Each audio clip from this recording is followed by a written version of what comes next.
بسم اللہ الرحمن الرحیم۔ السلام علیکم۔ رہنمائی اردو میں خوش آمدید۔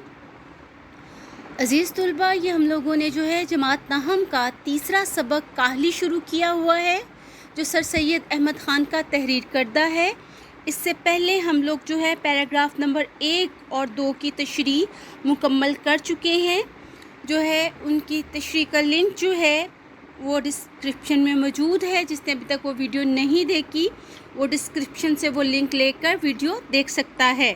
آتے ہیں ہم لوگ اپنے تیسرے پیراگراف کی طرف۔ یہ بھی نہایت اہم پیراگراف ہے، یہ بورڈ میں بہت دفعہ آیا ہوا ہے۔ یہ سبق سوال و جواب کی صورت، خلاصے اور جو ہے وہ پیراگراف کے لحاظ سے نہایت ہی اہم ہے۔ ٹھیک ہے، ہم آج کے سبق کی پڑھائی شروع کرتے ہیں۔ یہ سچ ہے، سچ حقیقت ہے کہ لوگ پڑھتے ہیں اور پڑھنے میں ترقی بھی کرتے ہیں۔ ترقی، کامیابی حاصل کرنا، اور ہزار پڑھے لکھوں میں سے شاید ایک کو ایسا موقع ملتا ہوگا کہ اپنی تعلیم کو، اپنی عقل کو ضرورت کے تحت کام میں لاوے۔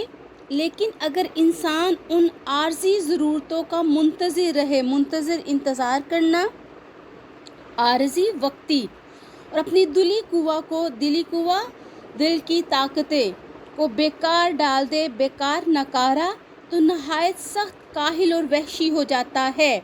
وحشی حیوان، انسان بھی مثال، طرح، مانند، ٹھیک ہے، اور حیوانوں کے ایک حیوان ہے، جبکہ اس کے دلی قوہ کی تحریک، حرکت سست، آہستہ ہو جاتی ہے اور کام میں نہیں لائی جاتی تو اپنی حیوانی خصلت میں پڑ جاتا ہے، خصلت عادت، اور جسمانی باتوں میں مشغول ہو جاتا ہے، مصروف، اور انسانی صفت خوبی کو کھو کر پورا حیوان بن جاتا ہے، حیوان، جانور۔ پس ہر ایک شخص پر لازم ضروری کہ اپنی اندرونی قوہ کو زندہ رکھنے کی کوشش میں رہے اور ان کو بیکار نہ چھوڑے۔ قوت کی جمع ہے طاقتیں۔ ٹھیک ہے، یہ پیراگراف شروع سے آ جائے، درمیان میں سے آ جائے، اینڈ سے آ جائے، آپ نے اس کی تشریح اسی طرح کرنی ہے جیسے میں اس پورے پیراگراف کی کروں گی، کیونکہ آپ نے تشریح جو ہے وہ مربوط طریقے سے کرنی ہوتی ہے۔ اگر آپ ایک ایک لائن کی کرتے ہیں علیحدہ سے تو پھر جملوں میں ربط نہیں رہتا، وہ مربوط نہیں ہوتی، تو وہ پھر ایک معیاری تشریح نہیں ہوتی ہے۔ ٹھیک ہے، ہم اپنی تشریح شروع کرتے ہیں۔ سب سے پہلے تشریح کا کیا طریقہ کار ہے؟ حوالہ متن دینا ہوتا ہے۔ مارکر کے ساتھ آپ جو ہے حوالہ متن اوپر پرومیننٹ کر کے لکھیں گے خوش خطی سے۔ نیکسٹ لائن میں آپ لکھیں گے سبق کا عنوان اور پھر لکھیں گے مصنف کا نام۔ سبق کا عنوان کیا ہے؟ کاہلی۔ مصنف کا نام سر سید احمد خان۔ پھر آ جاتا ہے حل لغت، اس کی ہیڈنگ دیں گے پرومیننٹ کر کے، کالم بنائیں گے، الفاظ معنی لکھیں گے اوپر ہیڈنگ، اور نیچے مشکل الفاظ کے معنی تحریر کریں گے۔ پھر آ جاتا ہے سیاق و سباق، تشریح طلب اقتباس، فاضل مصنف سر سید احمد خان کے تحریر کردہ مقالے کاہلی سے تقریباً آغاز سے لیا گیا ہے۔